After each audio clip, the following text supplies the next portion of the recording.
நம்ம சில நாள் வந்துட்டு வீடியோ எதுவும் போடலை. ஆனால் இனிமேல் ஏப்ரல் 1ஆம் தேதியிலேருந்து எலெக்ஷன் முடிகிற வரைக்கும் நம்மளோட சில அப்டேட் வந்துகிட்டே இருக்கும்.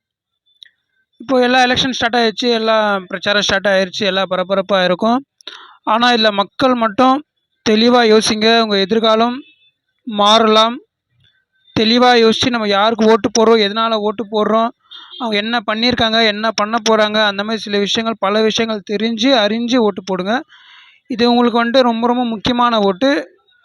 நீங்கள் வேறு யார்கிட்ட போய்ட்டு நீங்கள் கேட்டாலும் எந்த விஷயமும் மாறாது. ஆனால் இந்த ஓட்டு மூலயமா உங்கள் சில விஷயங்கள் எல்லாம் மாறும். அதனால சில பேரில் நிறைய பேர் வருவாங்க, நான் ஃப்ரிட்ஜை தரேன், டிவியை தரேன், வாஷிங் மிஷின் தரேன், வண்டி தரேன், அது தரேன்னு சொல்லிட்டு. ஆனால் அந்த மாதிரி எந்த பொருளுக்கும் நீங்கள் ஆசைப்படாதீங்க. அப்படி ஆசைப்பட்டீங்கன்னா அதோட பின் விளைவுகள் ரொம்ப மோசமாக இருக்கும். அதை நீங்கள் தான் அனுபவிக்கணும். அதனால யார் வந்தாலும் தெரிஞ்சு அறிஞ்சு ஓட்டு போடுங்க. இது உங்கள் உரிமை.